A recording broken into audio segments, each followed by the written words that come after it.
Jai Radha Madhav Kunj Bihari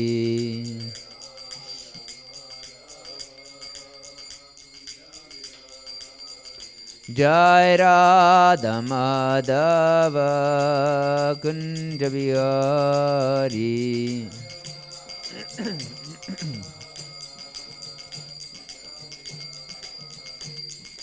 Gopi जनवल्लभ Girivardhari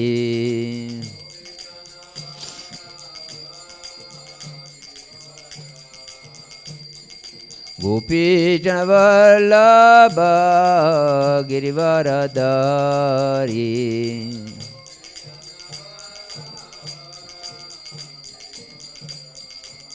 Yashodanandan Vraj Janaranjan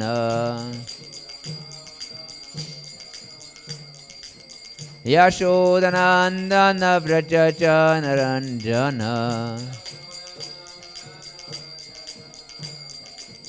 Yamuna तीरावनचारी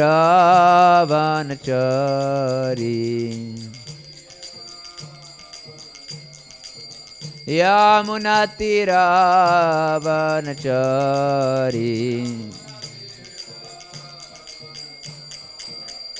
Jai Radha Madhav Kunj Bihari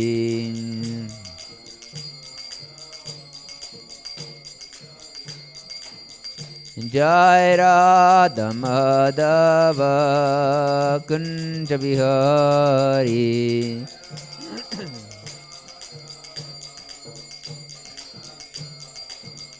Hare Krishna Krishna Krishna Hare Hare Hare Ram Ram Ram Hare Hare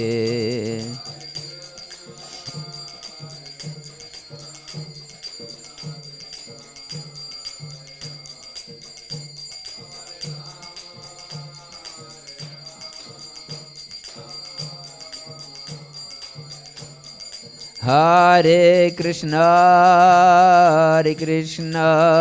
Krishna Krishna Hare Hare Hare Ram Ram Ram Hare Hare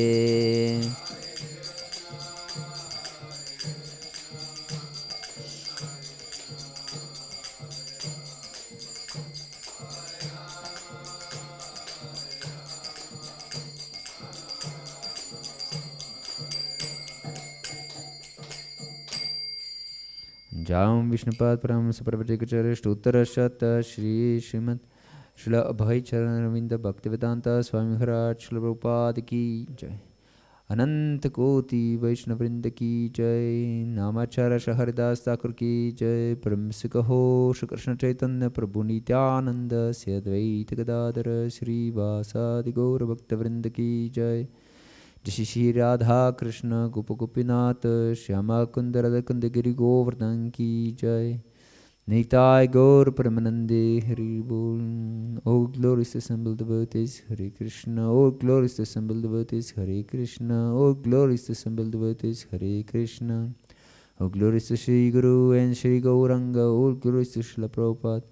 Namo Vishnu Padaya Krishna Patipati Shrimate Radhanath Swami Nityanamani. Namo Vishnu Padaya Krishna Patipati Shrimati Bhaktivedanta Swami Nityanamani. Namaste Saraswati Deve Gauravani Pracharine Nirvishesha Shunyavadi Paschatadi Shatarine. Om Ajnanatimirandasya Gyananjanashalakaya Chakshurun Militam Yena Tasmai Shri Gurave Namaha. Shri Chaitanya Manobhishtam Stapitam Yena Bhutale Swayam Rupah Kadamahyam Dadati Swapadantikam Vandeham Shri Guru Shri Utapadakkamalam Shri Gurun Vaishnavamscha Shri Rupam Sagrajata Sahagana Raghunatanvitam Tam Sajivam Sadvaitam Savadutam Parijana Sahitam Krishna Chaitanya Devam Sri Radha Krishna Padan Sahagana Lalita Sri Vichakanvitamscha He Krishna Karuna Sindhu Dinabandhu Jagatpate Gopesha Gopika Kanta Radha Kanta Namostute Tapta Kanchana Gaurangi Radhe Vrindavaneshwari Vrishabhanu Sute Devi Pranamami Hari Priye Vanchakalpa Tarubhyascha Kripa Sindhu Bhivacha Patitanam Pavanebhyo Vaishnavebhyo Namo Namaha Shri Krishna Chaitanya Prabhu Nityananda Sri Advaita Gadadara Sri Vasadi Gaura Bhakta Vrinda Hare Krishna Krishna Krishna Hare Hare Hare Rama Rama Rama Hare Hare Hare Krishna. So we continue our discussion about raising our children in Krishna consciousness. First we discussed the period of Kaumara, and we stressed that children should be raised in Krishna consciousness even before they are conceived. That means that we are really fixed in our devotional practices. And by this devotional consciousness, we will attract spiritual personalities in our life. Yes, because according to one's karma, the soul comes to different families. Most proper for its development, his development. Yes, so if we are spiritually advanced or fixed in devotional service in our practices, even if we are not so advanced, then great souls will come into our family.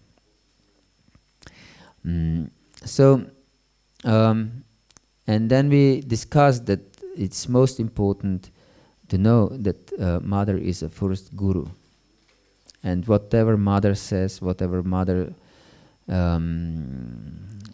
however she behaves, and whatever she believes in, that goes most deep to her child.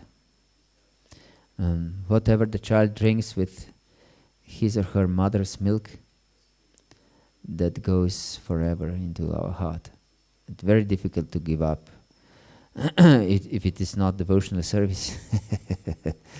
Then maybe we can transcend it by great effort, and then it's not the part of our heart.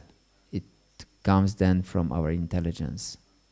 Of course, we should use intelligence even if the Krishna consciousness is in our heart, but it's much easier if Krishna consciousness is deeply in our heart from our mother's milk. Yes. So and we discussed that even in these years of Kaumara, that means from 0 to 5, we should establish authority, because if we don't establish authority in these years, no way that we establish later. No one will care what we say later on. So of course we should allow children to play, to normally develop, to have their fun and so on, but everything should be connected to Krishna consciousness. and they should learn philosophy from earliest ages.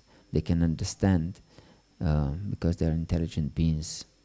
They can understand Srimad Bhagavatam, um, and they can understand philosophy, and they should have access to philosophy. Otherwise, they will just sentimentally accept Krishna consciousness for the time being, as long as they are not a little bit grown up. And if they don't have strong foundation in philosophy when they're, I don't know, in beginning of teenage, then they will not accept Krishna consciousness anymore. They will consider it just a type of religion. But they should know that this is not the religion. This is Sanatana Dharma of every living entity. Yes. It's our eternal nature to be connected with the absolute truth, and to serve the absolute truth, serve the Lord. Yes. Regardless of the external religion. And we should know that and children should know that every living entity is serving all the time, 24 hours a day, and serving the Lord, in fact, because the Lord is Advaya Gyan, is one. There's nothing outside of the Lord. So whatever we do, we serve the Lord. But as Krishna explains in 9th chapter of Bhagavad Gita, this is avidi purvakam. Ye pyanya devata bhakta yajante shraddhayanvita. Tepimam eva kauntaya yajante avidi purvakam. Those who have other gods, that means, of course, even our body, if we serve our body, is our God. We consider it our God because we serve it all the time, and we are very careful to be very comfortable and so on. So if we serve other gods than Krishna, he says they serve only me, because everything is part of Krishna. Material energy is Krishna's energy. So if we are serving material energy, we serve only Krishna, but avidi purvakam, in the wrong way, without Krishna consciousness, but under the influence of illusion. So, therefore, this philosophy should be known to our children. They should know. And that means, of course, that we should also know the philosophy properly. Yes, and because this is the greatest service that we can render our children. Yes. So, and they should know this is good and this is not good. Although they don't have some strict schedule when they are young, from 0 to 5, but they should know this is good and this is not. This is right and this is not. You are allowed to do this. This is not allowed. And whatever your mother gives you to eat, this you should eat this.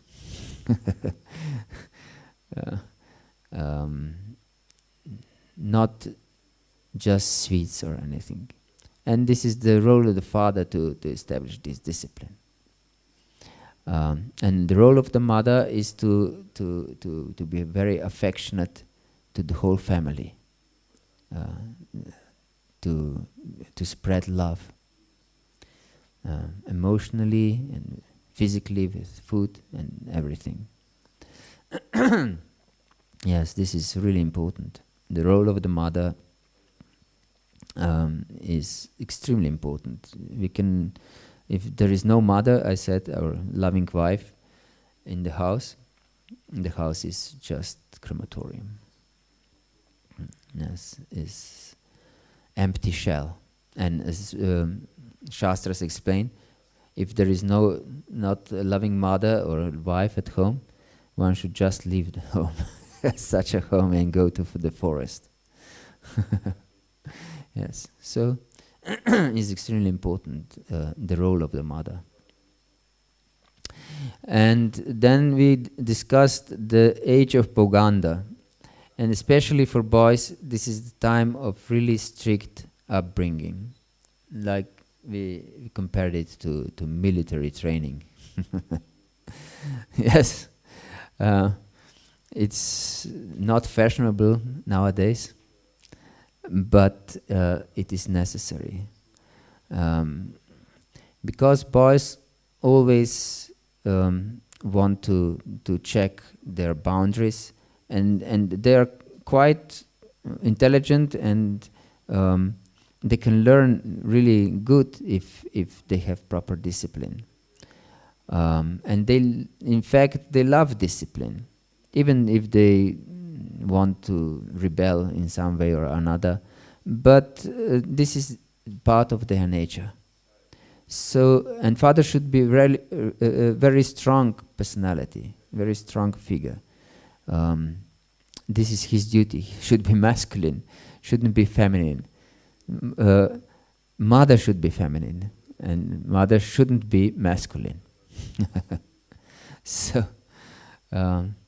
if the child grows up in such environment, then he's feeling loved and protected.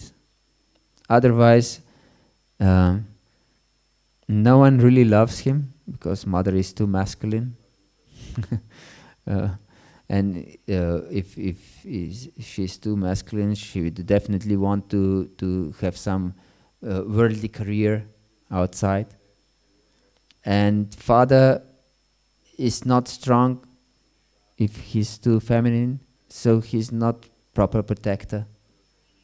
So the child feels lack of love and lack of protection, and so is complete mess. And we can see this in modern world. It's complete mess. No one knows what is his nature, what he should do, what is his duty as a father or a mother. And people think that if I provide a lot of money to my family, that is enough. But what is better, if I ask you, to give a child, I don't know, million euros per year or per month even, or that he has loving family and feel protected. And with this €1,000,000 per month, he's alone because father and mother work outside and they don't have time for him. What is better? What would child prefer?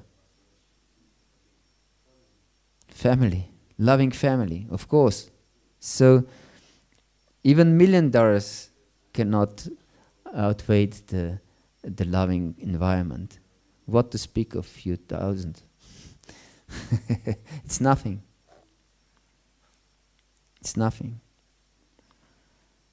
And even if the child has such a big room as this temple room of toys and different gadgets, but he doesn't feel loved and protected, his life is miserable. Miserable. And many children are completely miserable. They go crazy. And parents, to have peace from their children, they put them in front of the TV, or nowadays they give them smartphones or tablets to play with. And this is another crazy thing. So we will also discuss this. I'm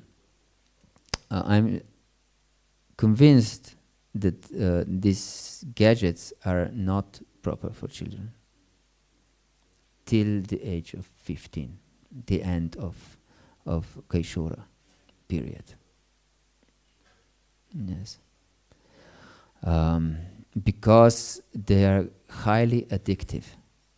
They're highly addictive.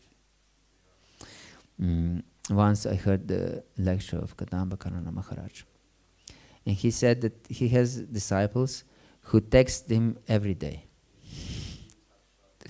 something. And he said it would be much better for them to put away the phone completely and just chant and read. But he said that, but I don't tell them this because they wouldn't listen, because they are addicted. Because they are addicted. So if adult people get addicted from these phones and these electronic gadgets, what to speak of children? What to speak of children? So they become completely addicted to this, and they don't go out to play, and they just I and my wife, we offer help for those who don't learn very well, like tutoring also. And most of these children are completely addicted to these gadgets.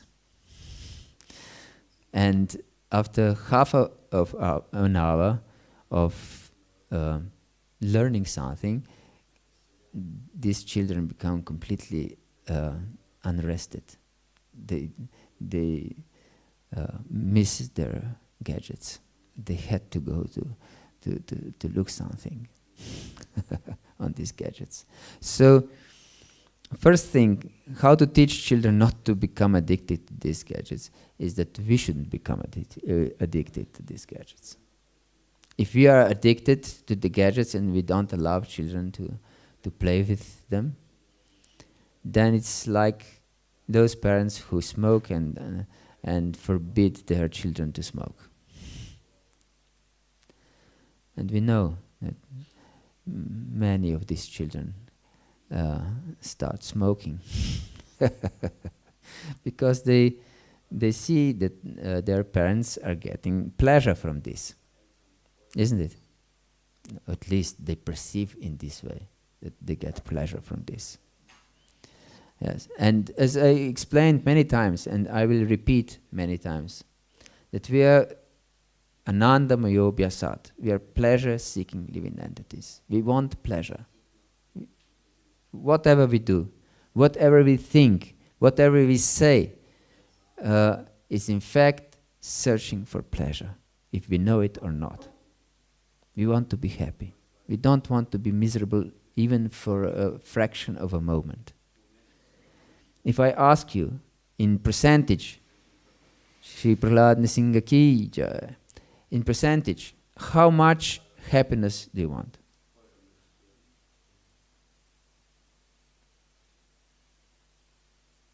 It's a difficult question.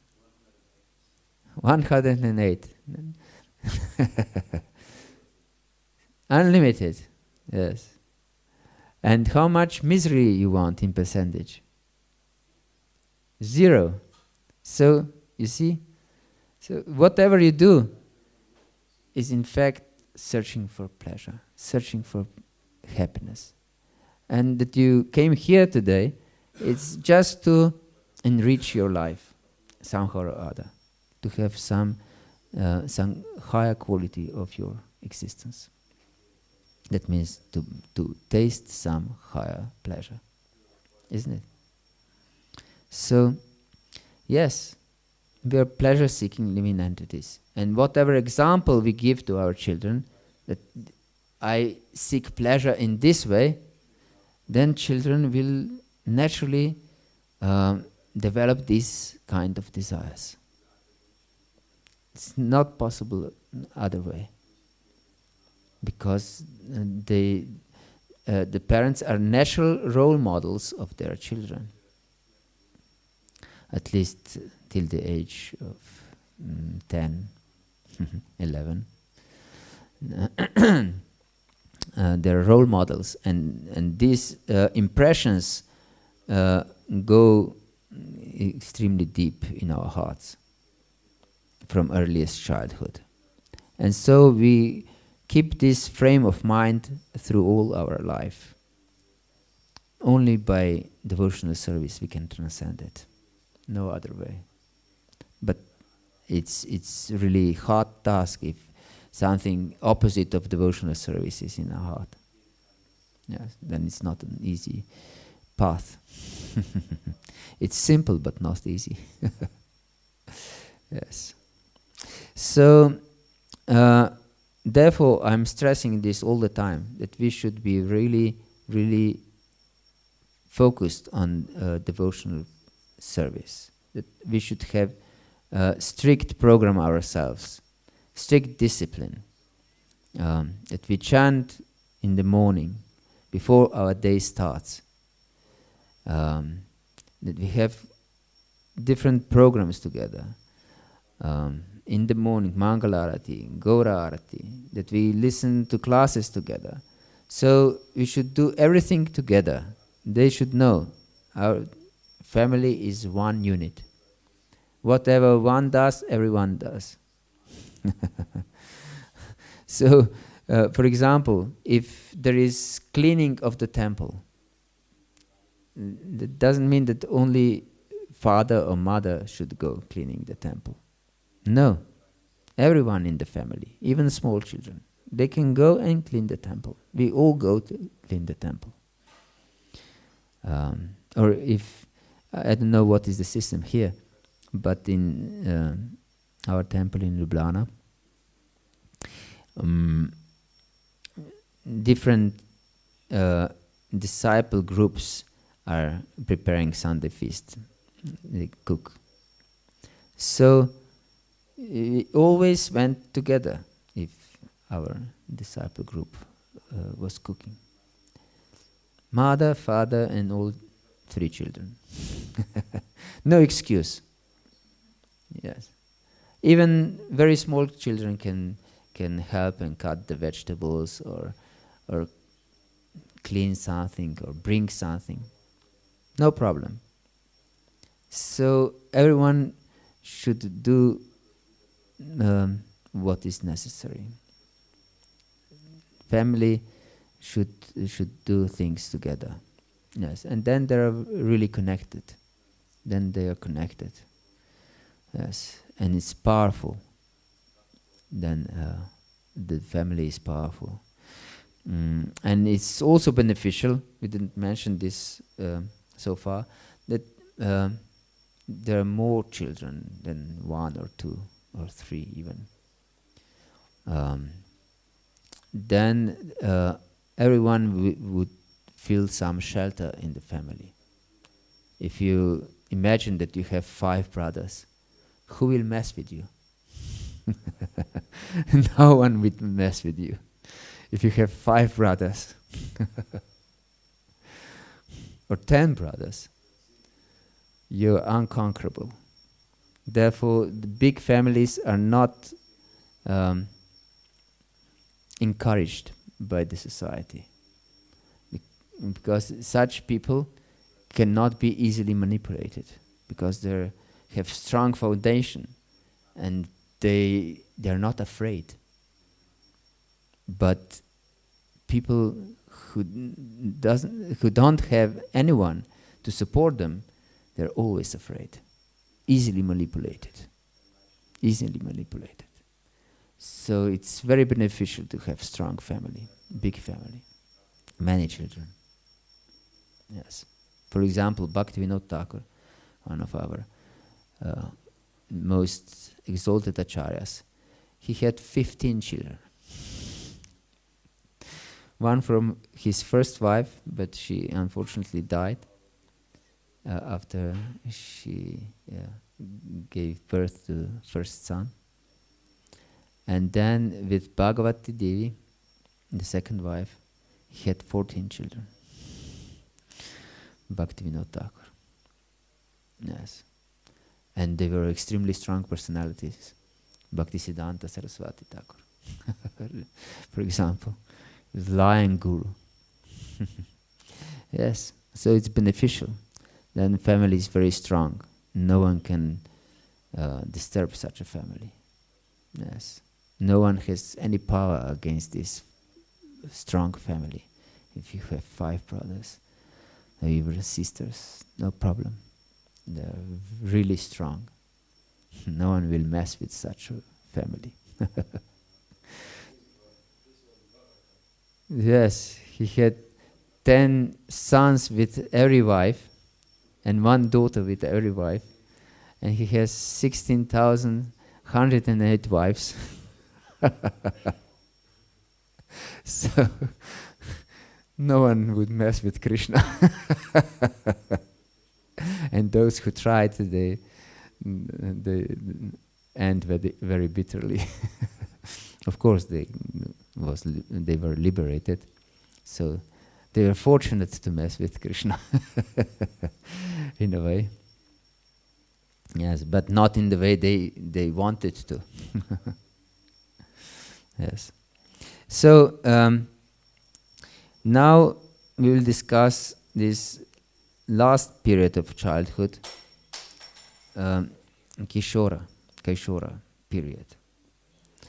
And in this time, we said in Poganda, from 5 to 10, especially for boys and also for girls, but especially for boys, it should be strict discipline. Strict discipline. And no fooling with parents. Whatever mother says is sacred. Whatever father says is sacred. And father and mother should support each other, not go against each other. And they should, if they have different opinions, they should discuss this privately, not in front of the children. So after the age of 10, then we should slowly, because they're much older now, children, we should slowly, not all at once, release this strict discipline and give them the feeling that we really trust them more and more. Because they will feel proud of themselves if they trust it, and they will feel that they're trustworthy. But if they're crazy at this time, if they didn't have strict discipline before, you cannot trust them. and they will rebel more, because they feel that you treat them like small children, because you should treat them like small children before, when they really were small. Not now that they're half grown up. And if you treat them like small children when they're half grown up, they will rebel more. So you should treat them like children before, when they're really children, and give them strict principles and strict discipline and sadhana and philosophy and everything, the whole package. And when they are a little bit grown up, they should feel that you trust them more and more and more. For example, when my boys were, I think, 14 and 12, they were allowed to go, this was their idea, to go by bikes to some devotional camp 100 kilometers away from home. And this was in the time that there was no Google Maps or any GPS system. So they went on their own with bicycles, and they lost a few times their way, but finally they came to their destination. after a few hours, and very hungry. But this was really good experience for them. And they understood, yes, my father and my mother trust me. They trust me. And then they become such children or teenagers that they are trusted. They become really strong personalities. And they should understand, yes, I'm responsible for my actions. Not that you shouldn't do this, you shouldn't do that, and we try to enforce some authority in this age. We should, of course, advise them and tell them what is right and what is not right, and what is beneficial, what is not beneficial. We still have this role, but not in the same way as before, when we established strong discipline. But with the message to the children, this is right and this is not right, but it's everything on you. Everything on you. You are the master of your destiny. Especially later on, when they're 14, 15, 16. And this is the transition to Nava Yovana. Yes. So it's really important, because if we don't establish strong discipline before, then every parent is like this, because if the parent sees that the child is going crazy and do nonsense stuff, then he'll try to correct the child, of course, because he loves the child. This is natural. Don't do this, you will destroy yourself. But if we didn't have authority in from 5 to 10, or even before, from 0 to 5, no one will listen to us. They will think you're an old guy, out of touch with reality. And because you have this system that no homeschooling is allowed. For example, in America, they discovered that homeschooling children are much more socialized than those who go to school. Because usually people think just the opposite, that those children who will go to school will be much more socialized than those who are homeschooled. But no, the opposite is true. And why? Because these children who are homeschooled are having association with all age groups, from children to teenagers to adults. And they normally communicate with all these age groups.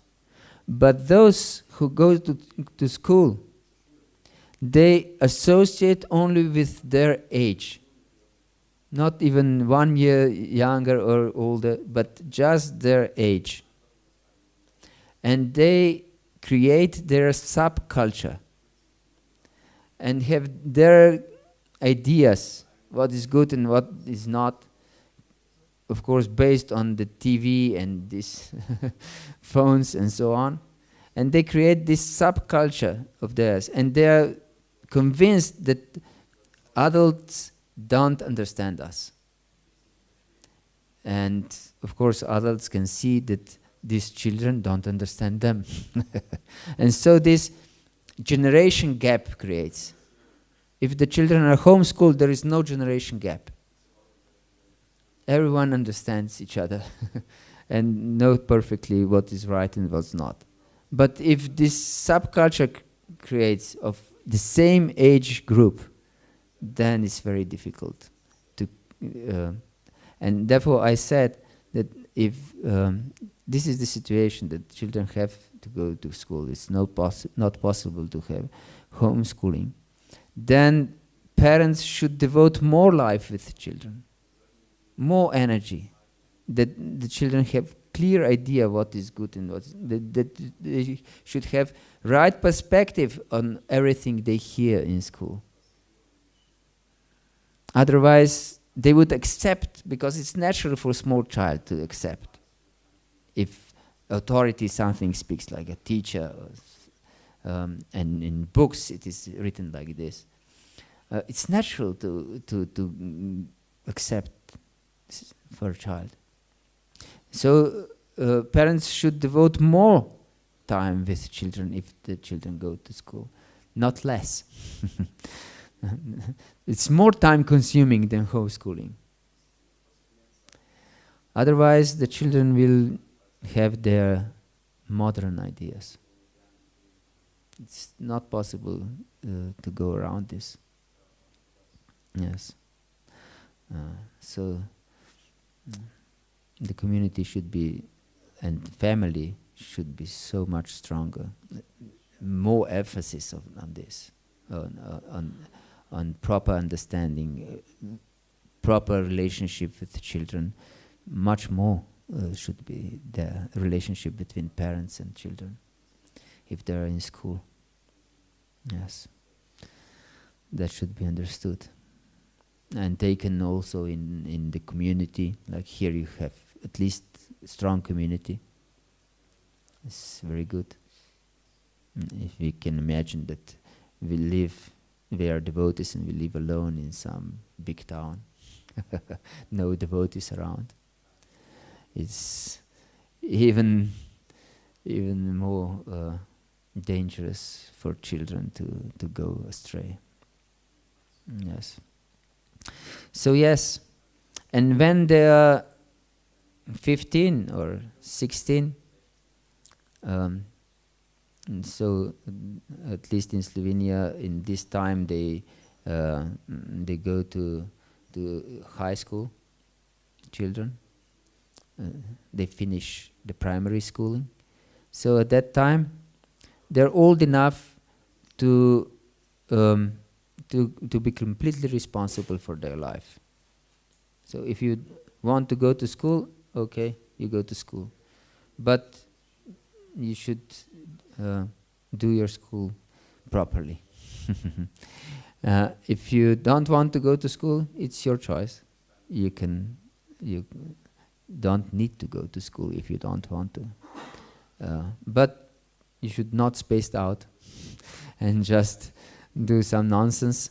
Then you should work and bring some money to the family. For example, this is not usual in the West, but it's interesting just to know. My eldest son, he's married and living in London, and he has many friends, devotional friends, devotees, and of course there are many Indian devotees, and his very good friend, who will be shortly his brother-in-law, in fact,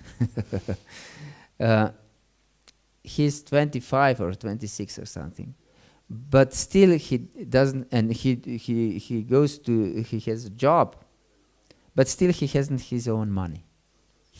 He puts everything he earns into family budget. Yes. This is their system. You can, of course, if you need something, you can take and buy, but it's not your money, it's family's money.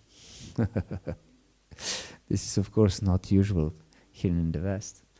So, but something to think about. And he doesn't feel anything, he don't have any hard feelings. He doesn't have any hard feelings about this. Yes, he accepts it that this is normal, like this. Yes, although he's a grown-up man. and has his own job and so on. Yes. So I don't recommend to give children pocket money or something. Yes. Of course, they should have whatever they need, but they should understand that money should be earned. It's not just given. It's not given. Yes. And as Jayadvaita Maharaj last time said here during this Nrsimha Chaturdashi festival, the family should strive to live with their expenses as close to zero as possible. Yes, this is the system. Then you're free. If you spend too much, you are a slave. Then you have to have some credits, and you should put a lot of work to just to maintain your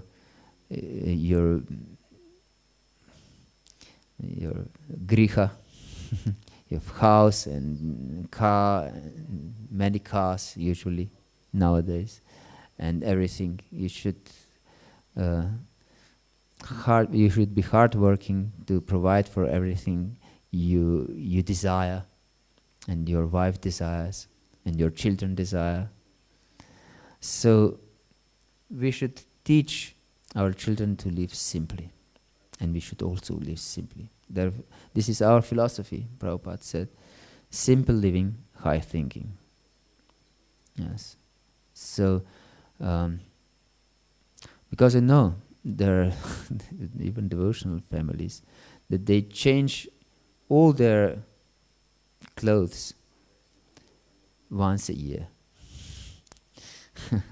They have perfectly good clothes, but they buy a new one, new set of all the clothes and shoes and everything every year. So, of course, they have to work to afford this luxury. Yes. So yes, we should teach children to live simply. Simply. Yes, as simple as possible. As simple as possible. And therefore we should also live simply. As simple as possible. And then the life is so much easier if you are simple. For example, it's a crude example. It's much cheaper and simpler to travel with only one luggage, that you can take it on the plane. Really. And you have no complications, no waiting for your luggage, no lost luggages. Yes, it's so much simpler and less demanding for your brain. What will happen, and when will I get this, and where I should go to collect this. This is a simple example. Yes. So, but illustrates my point, that we should live simply. Yes. Okay. Are there any questions or doubts? Hare Krishna. Thank you very much, Prabhu. Yesterday, Shyamakunda Prabhu asked an interesting question about negotiation, that of course in Pauganda age it's discipline and they're supposed to follow, no negotiation. And then you mentioned that in the Kaishora age there is negotiation. So maybe you can say a few words how, like, as they're given more freedom, they're giving negotiation. And one time I remember reading that, like, sometimes I heard from 15 onwards is Kaishora, but you said from 10 to 15. But in any case, the description was that at that point the parents are not anymore authority; they are more like friends. Yes. They are like, they say honestly what they think, but they don't expect them to follow. And yeah, so negotiation would be also interesting in this connection. As far as I can see these descriptions, Kaishora is from 10 to 15. And Krishna was also known as Kishora in Vrindavan. And then it's Nava Yavana. Yavana means young age. And Krishna is so attractive because he's eternally 15, 16, and he's a young adult, but there are some traces of childhood features in him. And so he's so sweet with this. He's not completely adult. Of course, he's not a child anymore, but has still some traits of childhood are seen, and so it's extremely charming. Yes. But he eternally stays in this Kaishora stage.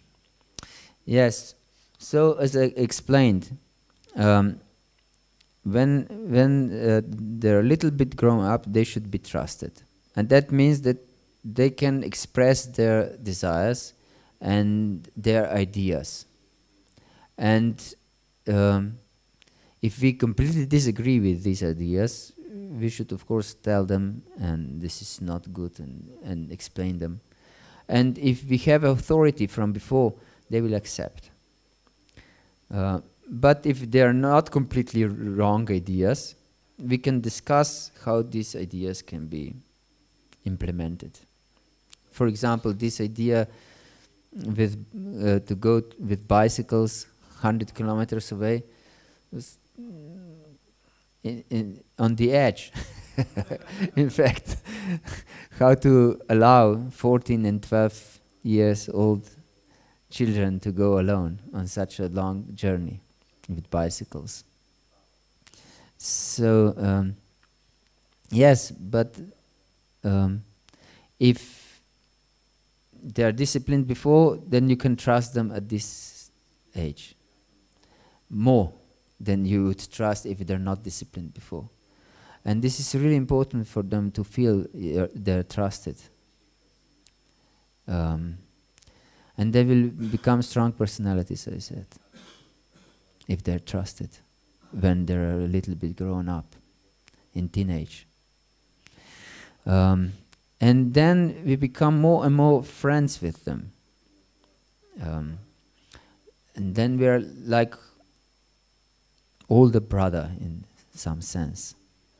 Of course, we are much more experienced. We know what is good for them. But still, if we established authority in earliest childhood, in Kaumara and then in Pauganda, then they still perceive us as an authority. But because we don't enforce this authority anymore, as in the age of Pauganda, when there should be strict discipline, then they accept it much easier, because they know you're not forcing them to do something, you trust them, and so you're friend with authority.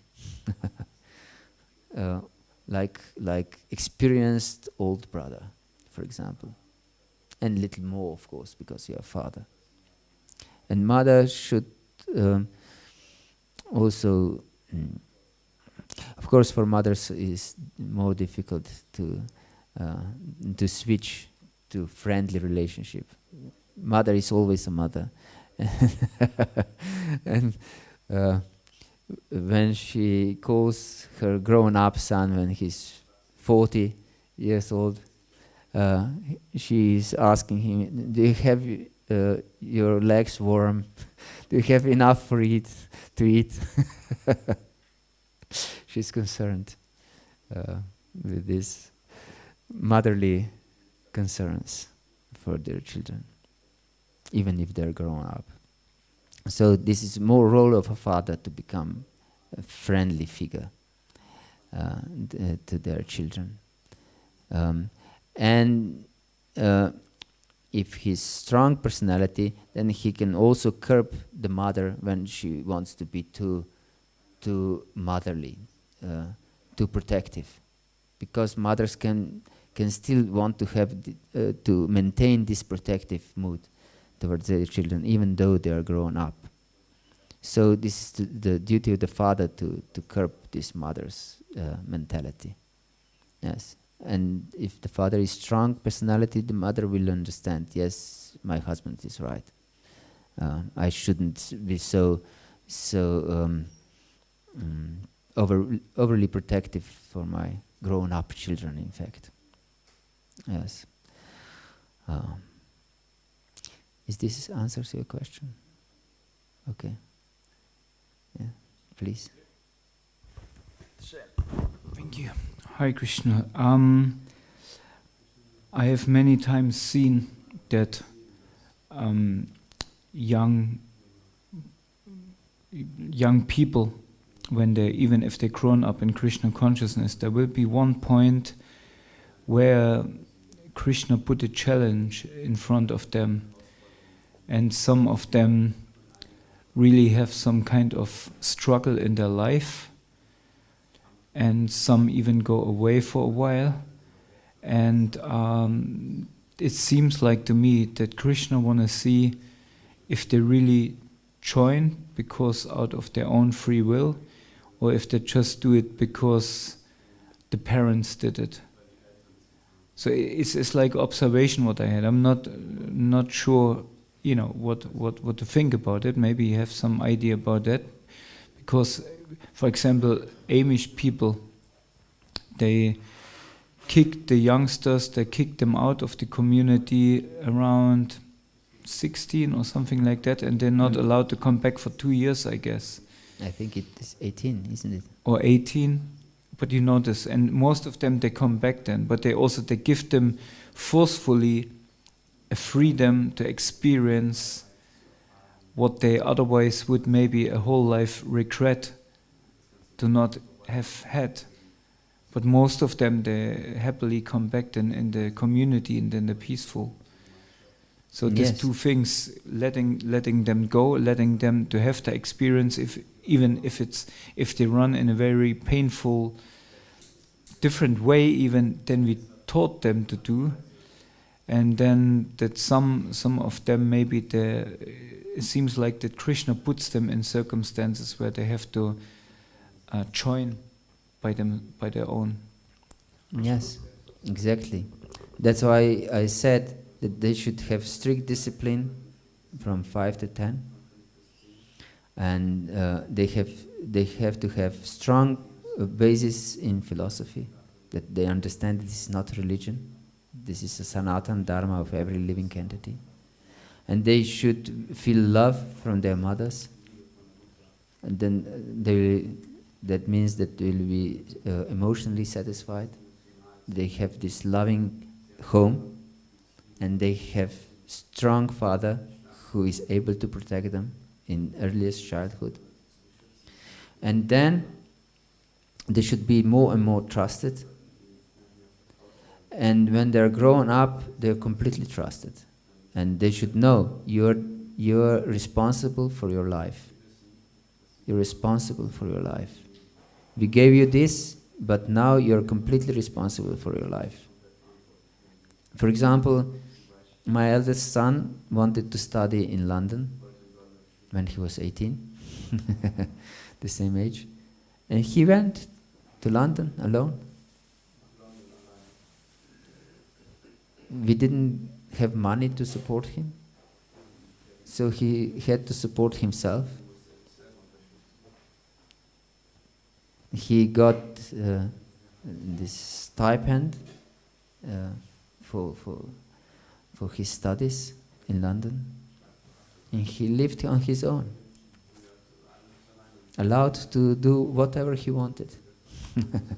We didn't have any authority over him during this age, but because of his upbringing, I believe, he associated only with devotees, and he helped very much in because in England they have this society, different societies in the university, and that students can join. And so he was leading KC-SOC, Krishna Conscious Society, and was engaged in preaching. And Nitai was also allowed to do whatever he wanted, the other son. Of course, we said to him, either you study or go to work. Not fooling around allowed if you're at home. But if you want to move out, you are free to do. We don't keep you here by force.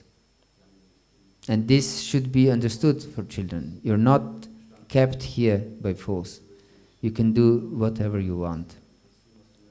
You were taught like this in your life, but it's your full responsibility. Your life is your full responsibility. They should know this. They should feel this.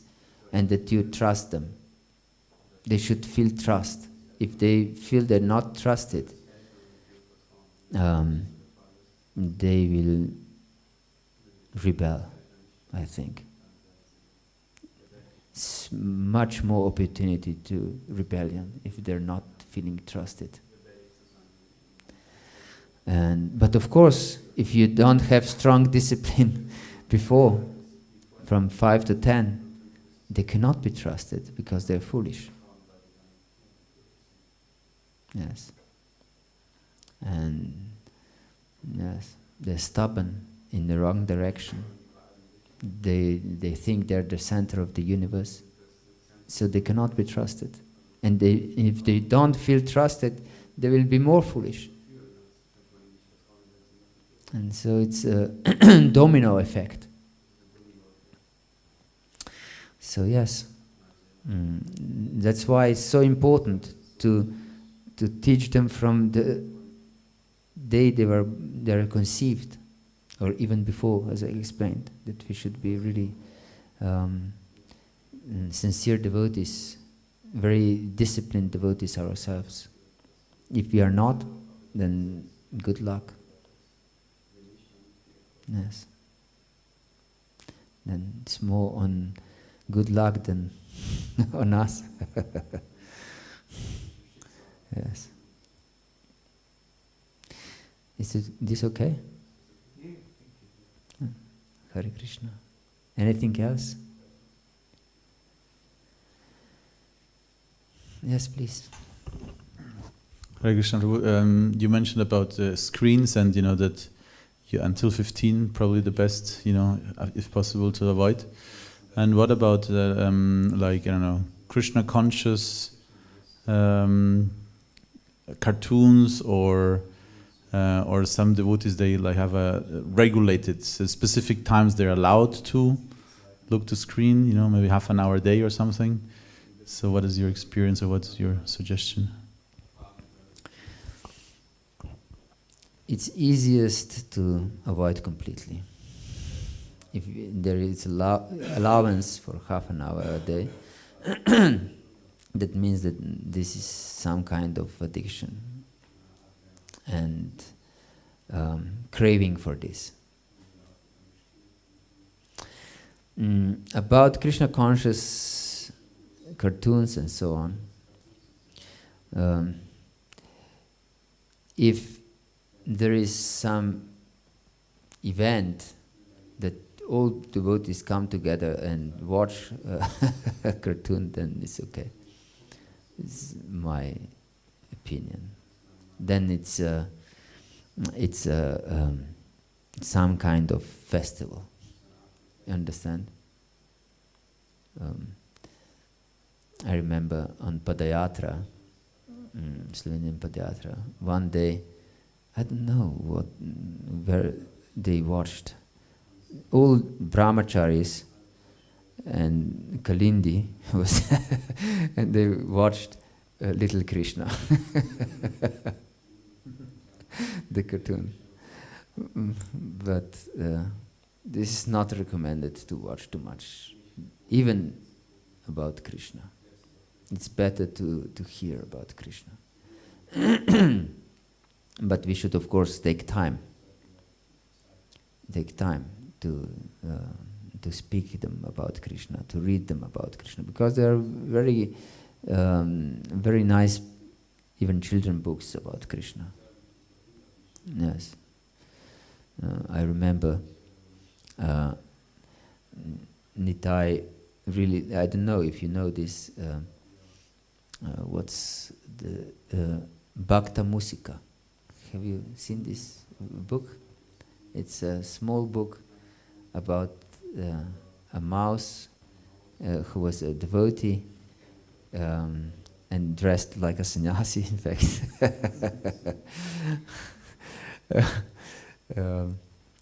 And that he was really fixed up devotee and met a lion in the meadows, and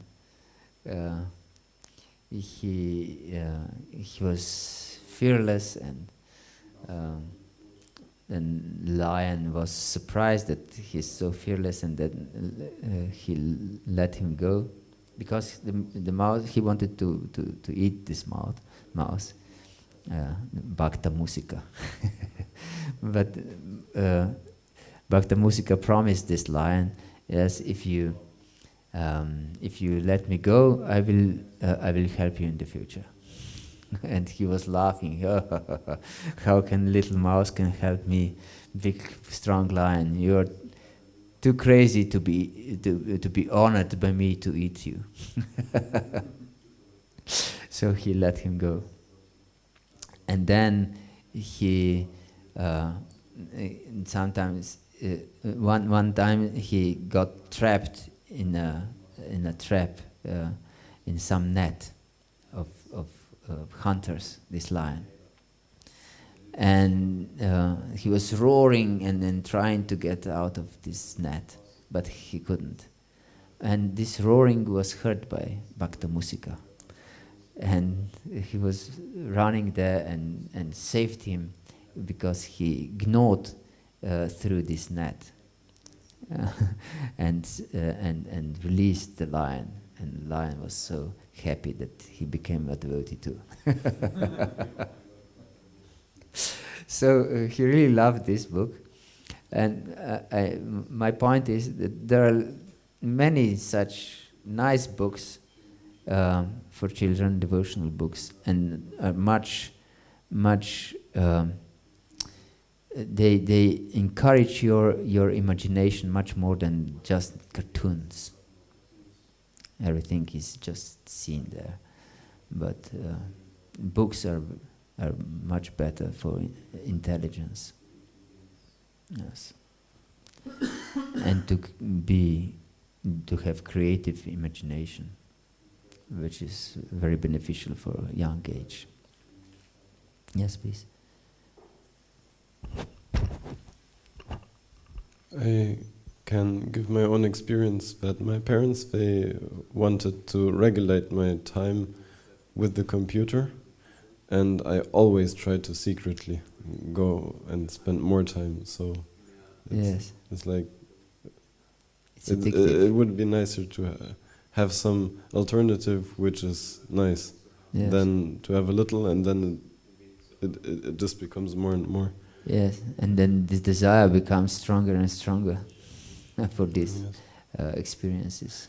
And also I remember that there was one devotee here once also, he gave a lecture, and it seems that he is a traveling preacher also, and he told that once he visited another devotee family, and they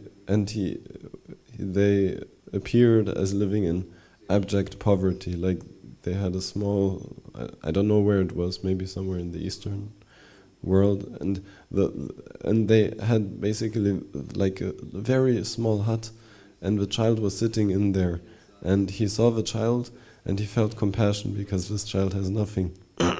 And then he,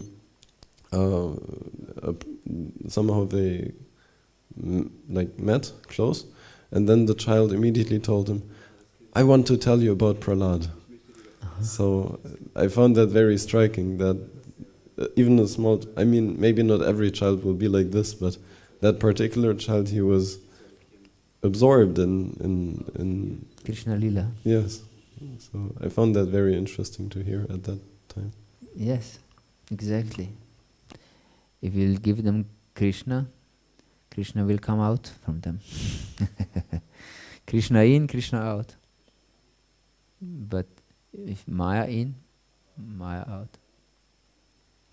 Yes. Of course, Krishna's Lila is not Maya, even if this cartoon. But we should also be careful who prepared these cartoons.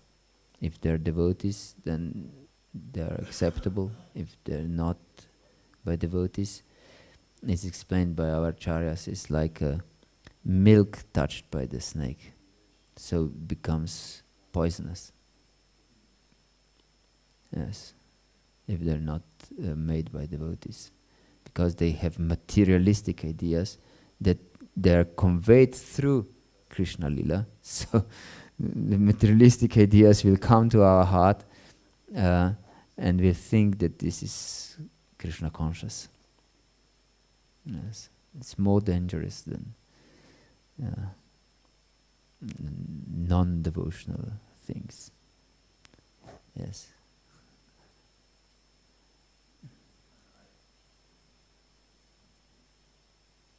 I know one example of this actually. When I was maybe a young teenager, there was one cartoon about Hanuman, and Hanuman was behaving like frivolous with women.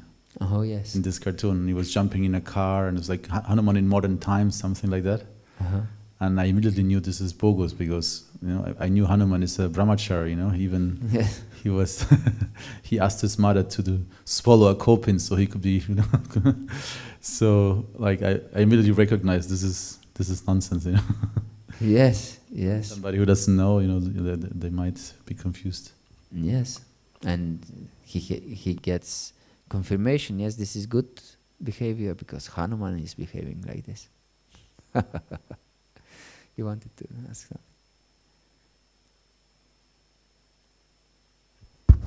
Building up from his previous question, I'm thinking we may be able to, or like we want to try to avoid to give this interaction with digital kind of devices.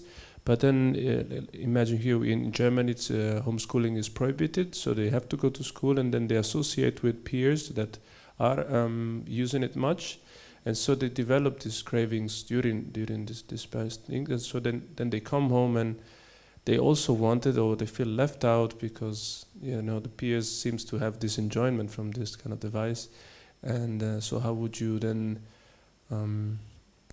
deal with that? Yes, it's much more difficult. As I said, then we should spend much more time with our children,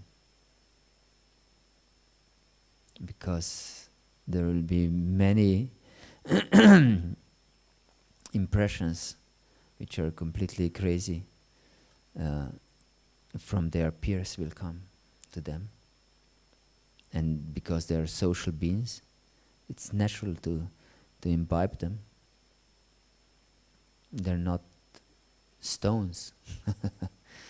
They're living entities with feelings and need for association. And if they associate with crazy people, these crazy ideas will go to them also. So we should spend much more time with them if they're exposed by the law to crazy people who are addicted to all kinds of things. For example, Nitai told me when he was homeschooled in Slovenia. It's allowed homeschooling till the end of the primary school. And in high school, he went to school, but as I said before, at that time they're grown up, practically. And his schoolmates, they couldn't believe that for New Year, his father didn't get drunk. They accepted somehow or other that we are vegetarians, but we don't drink even on New Year's Eve. It's impossible. They thought that he makes a joke with them.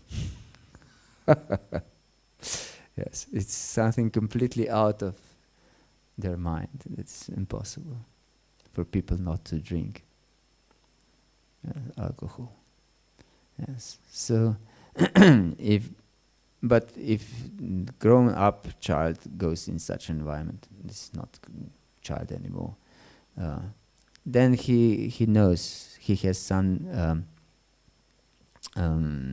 vivek, that means discrimination, what is good and what is not. But small child, we cannot expect to have this discrimination very much developed. So we should therefore spend more and more and more, much more time with them to get their right perspective. Yes, this is right and this is not right and this is not right because of this and this and this, and you see the examples of this and this. So they should really know and understand. Yes. Okay. Thank you very much. Shri Prabhupada ki jai, Gaur Bhakta Vrinda ki jai, Nitai Gaur Premanande, Hri Hri Bol. One more thing. We will have tomorrow morning the next class about this. I would like to ask you to prepare questions. So we will have questions and answers session. Okay? Yes. I think this is interesting theme, and many questions can arise. Shri Prabhupada ki jai, Gaur Bhakta Vrinda ki jai, Nitai Gaur Premanande Hri Bol. Please accept my humble base.